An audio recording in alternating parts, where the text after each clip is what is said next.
cowboy pulled a daughter from the edge of death. Then her mother whispered, "She's yours now." The cowboy had lived most of his life far away from people. His small wooden house stood alone on open land where the sky felt wider than anywhere else. Every morning he woke before the sun, stepped outside, and breathed in the cold, clean air. The land was quiet, broken only by the sound of wind moving through dry grass or the slow steps of his horse. He liked it that way. Silence never asked questions, and the land never judged him. People in nearby towns knew him only by sight. They saw him sometimes when he rode in to buy supplies. He spoke little, paid fairly, and left quickly. Some thought he was rude. Others thought he was hiding something. The truth was simpler. Life had taught him that staying alone hurt less than getting close. Loss had carved deep lines into his heart long ago, and he had learned to survive by keeping those wounds covered. His days followed the same pattern. He cared for his horse, fixed fences, checked the land, and rode long distances to make sure nothing was wrong. The land could be dangerous if ignored. Loose rocks, broken paths, and steep edges could turn deadly without warning. He knew every curve and shadow like an old friend, especially the long road that ran near a high cliff. Accidents had happened there before, and each time he had helped where he could, then returned to his quiet life. That evening felt like any other at first. The sun began to sink, painting the sky in soft orange and gold. The cowboy mounted his horse for one last ride before nightfall. It was his habit to check the cliffside road at dusk. Travelers sometimes rushed before dark, and mistakes were common. He moved slowly, letting the horse choose its pace, his eyes scanning the ground ahead. As he rode, a strange feeling settled in his chest. It was the kind of feeling he had learned not to ignore, the kind that came without reason but carried weight. The air felt different, heavier somehow. His horse slowed on its own, ears alert. That was when the cowboy noticed something out of place near the edge of the road. At first he thought it was debris, maybe a broken cart part or a fallen sign, but as he got closer, his heart tightened. There were marks on the ground, deep and uneven like something heavy had been dragged. Fresh tire tracks cut sharply toward the cliff, stopping far too close to the edge. The cowboy dismounted, his movements quick but controlled. He approached carefully, boots crunching against gravel. The land fell silent around him, as if holding its breath. Then he heard it, a faint sound, barely louder than the wind. A small, broken cry.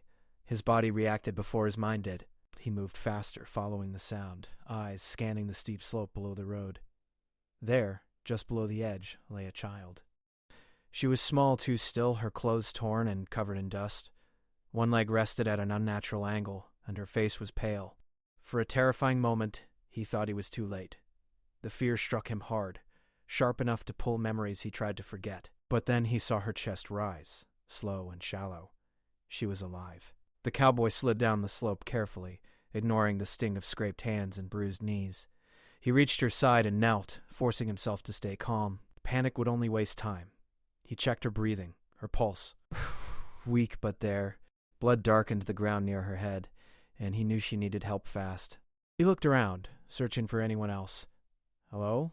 he called out, his voice rough from lack of use. No answer came back, just the wind. He removed his jacket and gently pressed it against her wound, doing what he could to slow the bleeding. The girl's eyes fluttered open for a second. They were full of fear and confusion. She tried to speak, but no sound came out.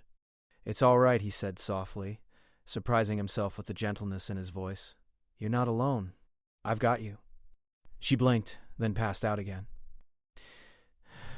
The cowboy knew he couldn't leave her there.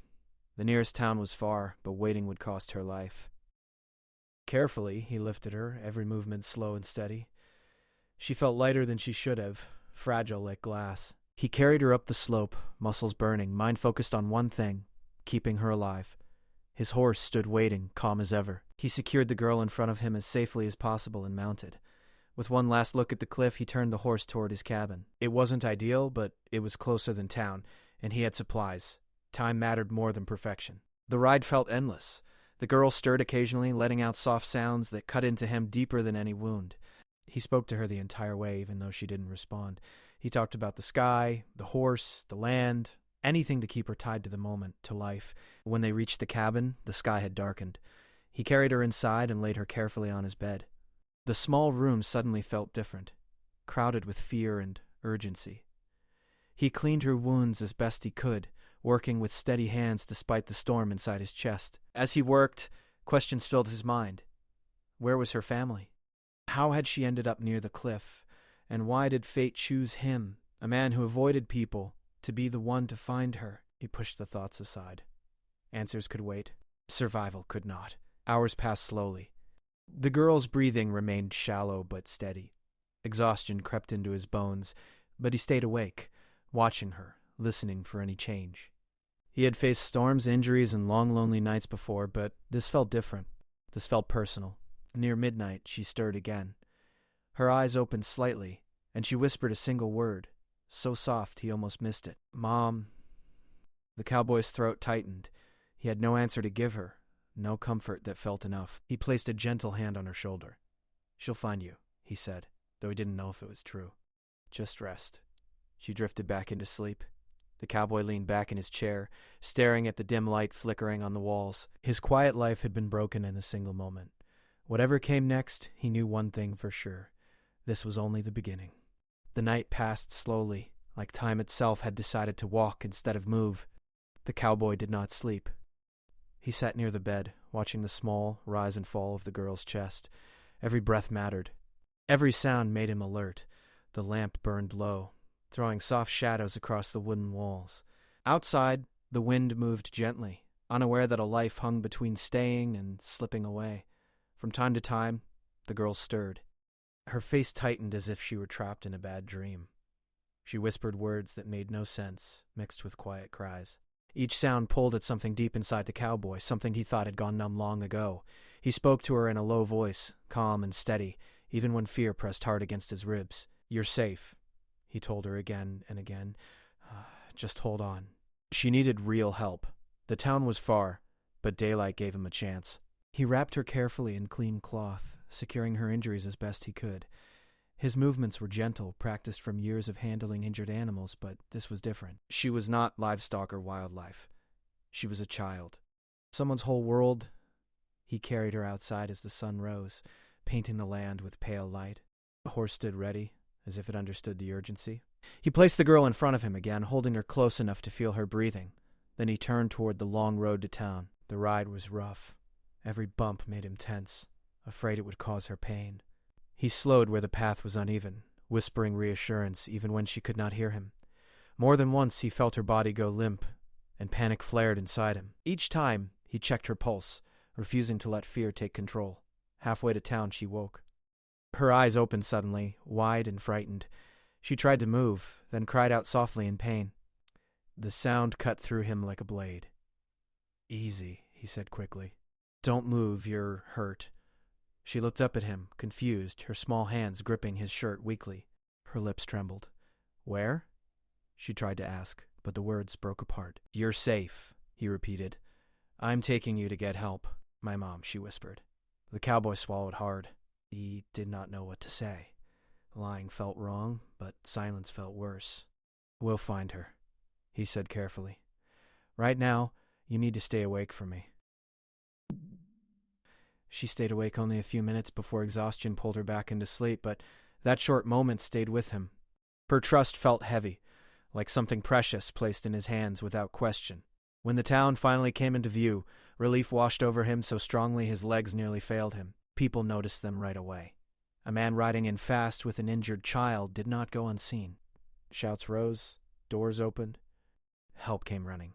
They took the girl from him carefully and rushed her inside the small clinic. The cowboy followed, his boots loud against the floor, his heart pounding. The room smelled of medicine and clean cloth. Nurse asked him questions he'd barely heard, names, details, time. He answered what he could. "I found her near the cliff road," he said. She was alone. They worked quickly, voices calm but urgent. It was pushed gently aside, told to wait. He stood near the wall, hands clenched, staring at the closed door. Waiting had never been his strength. Out on the land, action mattered more than patience. Here, all he could do was stand still and hope. Minutes stretched into hours. Finally, a doctor came out. His face was tired but steady. "She's alive," he said. "That's thanks to you." Another hour out there, and it might have been too late. The cowboy let out a breath he hadn't realized he was holding. His shoulders sagged slightly, the weight easing just enough to keep him standing. What about her mother?" he he asked quietly. The doctor hesitated. She was brought in shortly after. Severe injuries. We're doing what we can. The cowboy nodded. His chest tightened again. The picture was becoming clearer, and he did not like what he saw. He stayed. Hours passed while the sun climbed and fell again. He refused offers to leave or rest. Every time the door opened, he looked up, hoping for good news. The girl survived surgery. Her condition stabilized. She slept, machines quietly supporting her healing body. Late in the evening, a nurse approached him. "The mother wants to see you," she said softly. He followed her down a quiet hallway. The room was dim, the air heavy with something unspoken. The woman lay in the bed, pale and weak. Her eyes turned toward him when he entered, and something like relief crossed her face. "You found her," she said, her voice barely more than a breath. "Yes," he replied. "She's alive." She tried to lift her hand, and he stepped closer, allowing her to grasp his fingers. "Thank you," she whispered. "I couldn't reach her. I tried." She looked at him carefully, as if memorizing his face. "She trusts you," she said. "I saw it in her eyes when they brought her in." Her breathing became shallow. Fear rose in him again, sharp and fast. "Please," she said, gathering strength from somewhere deep inside. "Don't let her be alone." The promise slipped out before his mind could stop it. A faint smile touched her lips. She squeezed his hand once, then whispered the words that would change his life forever. "She's yours now." The machines began to sound softly. Nurses rushed in. He was guided back, his mind spinning, his heart pounding. He stood outside the room, staring at the closed door, the echo of her words repeating again and again. He had saved a life without meaning to change his own. But now, nothing would ever be the same. The words the woman whispered did not leave the cowboy's mind. They followed him down the hallway, into the waiting room, and through the long hours that came after. He sat alone on a wooden bench, hands resting on his knees, staring at the floor as if answers might appear there. He had lived a life without plans beyond the next sunrise. Now, in a single moment, a future had been placed in front of him without warning. When the doctor finally came out, the look on his face said everything before he spoke. The mother was gone. The cowboy closed his eyes and lowered his head. He did not cry, but the pain pressed hard against his chest. He had seen loss before. The land was full of it. Still, this one felt different. It felt personal, even though he had known her only a short time. Later that night, the nurse led him to the girl's room. She lay quietly, her face relaxed now, free from pain for the first time since he had found her. Tubes and wires surrounded her, but her breathing was steady. The nurse spoke gently. "She's strong," she said. "It will take time, but she'll recover." He nodded, unable to find the right words. He stood beside the bed, careful not to touch her at first. Seeing her safe brought relief, but it also brought fear. The promise he had made echoed again. "I won't let her be alone." At the time it had felt right. Now it felt heavy. Days passed slowly. The girl slept often, waking only for short moments. When she did, her eyes searched the room until they found him. Each time she relaxed. She did not ask many questions. She only asked one thing, again and again. "Where's my mom?" Each time his heart broke a little more. At first he said she was resting. Then he said she was being cared for. But the truth waited, quiet and sharp. He knew the day would come when he could no longer protect her from it. Until then, he stayed close. He brought her water, held her hand when fear showed in her eyes, and spoke softly when the nights felt long. The hospital staff noticed. They watched how the girl calmed when he entered the room, how she trusted him without hesitation. A social worker came one afternoon and sat across from him, papers in her hands. "You're not family," she said gently. "We need to talk about what happens next." He listened. "Nah." She explained rules, systems, places with many children and few caregivers. Each word felt colder than the last. He looked through the window at the girl, sleeping peacefully, unaware of how close her world was to changing again. "She doesn't know anyone else," he said finally. "She only knows me." The woman studied his face. "Are you willing to take responsibility for her?" she asked. The question scared him more than any storm or injury ever had. He had no experience raising a child. His home was small. His life was quiet and rough around the edges, but when he imagined leaving her, imagined her waking up in a strange place without a familiar face, the answer became clear. "I am." There were forms, interviews, long talks about safety and care. He answered honestly, never pretending to be more than he was. He spoke about the land, his routine, and the simple life he lived. He admitted his fears and doubts. To his surprise, the people listening did not turn him away. They saw what mattered most. When the girl was strong enough to leave, he brought her home. The first night at the cabin was quiet. Too quiet? She stood in the doorway, holding a small bag the hospital had given her. Her eyes moved slowly around the room, taking in the wooden walls, the small table, the single window. "Is this where you live?" she asked softly. "Yes," he said. "It's not much." She shook her head. "It's nice." That simple answer stayed with him. The days that followed were full of small challenges. She had trouble sleeping. Loud sounds made her jump. She stayed close to him, afraid he might disappear. He learned to slow down, to think before moving, to soften his voice. He learned how to cook simple meals that a child would eat and how to listen without fixing everything. Sometimes, at night, she cried quietly. He would sit beside her bed, saying nothing, just staying until she calmed. He did not rush her pain. He let it exist, knowing it had to. One evening, as the sun set outside, she looked up at him with serious eyes. "My mom isn't coming back, is she?" she asked. He knelt in front of her, meeting her gaze. "Buh." The truth hurt, but it deserved respect. "She loved you very much, and she wanted you to be safe." Tears filled her eyes, but she did not turn away. She leaned forward and rested her head against his chest. He wrapped his arms around her carefully, holding her like something fragile and strong at the same time. From that moment on, something changed. The land that once felt empty began to feel alive again. The mornings came with small footsteps and quiet laughter. The evenings ended with stories told by lamplight. The cowboy still worked the land, but now he worked with purpose beyond survival. He did not forget who he was. He simply became more. And though the road ahead was uncertain, one thing was clear. Neither of them was alone anymore. Life did not become easy just because they were together. In many ways, it became harder. The cowboy quickly learned that caring for a child was not like caring for land or animals. The land followed rules he understood. A child carried feelings that changed without warning. Some days the girl laughed and asked endless questions. Other days she grew quiet, staring out the window as if her thoughts were far away. He had to learn when to speak and when to simply sit beside her. Mornings began early. He made simple breakfasts, often burning the bread or spilling milk. At first he felt embarrassed by his mistakes, but the girl only smiled and told him it tasted fine. After eating, she followed him outside, bundled in a jacket too big for her. She watched him work, asking why fences were built a certain way or why the horse reacted to small movements.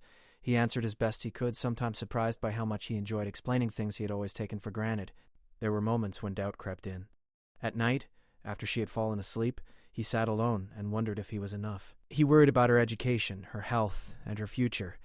He worried that his quiet life might limit her, that the wide land might feel like a cage instead of freedom. Those thoughts weighed heavily on him, but he did not let them stop him. Worry, he decided, was just another form of caring. The girl began to heal not just in body, but in spirit. She grew stronger each day, walking farther, laughing louder, and sleeping more peacefully. Still, shadows from the past sometimes returned. Sudden noises made her freeze. Stormy nights filled her with fear. When those moments came, he stayed close, reminding her that she was safe. One afternoon, a car arrived at the cabin. Visitors were rare, and the sound of the engine made both of them uneasy. A woman stepped out holding papers.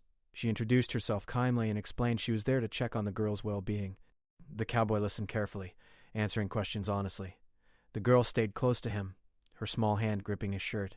After the visit, the girl asked, "Are they going to take me away?" The question hit him harder than any blow. He knelt beside her, placing his hands on her shoulders. "No," he said firmly. "You're home. I promise." The word home seemed to settle something inside her. She nodded, trusting him without hesitation. As time passed, people from town began to notice the change in him. He no longer rushed through his errands. He asked questions. He listened. Some offered help, others offered advice. He accepted what felt right and ignored what did not. Pride mattered less now than providing stability. The seasons changed. The land shifted from dry heat to cool winds. The girl learned to ride the horse with his steady guidance. At first she was scared, clinging tightly, but slowly her fear turned into joy. Her laughter echoed across the land, filling spaces that had once been silent. One evening, while they sat outside watching the stars, she asked, "Why did you help me that day?" "'Cause you needed help," he said simply. She considered that, then smiled. "I'm glad you were there."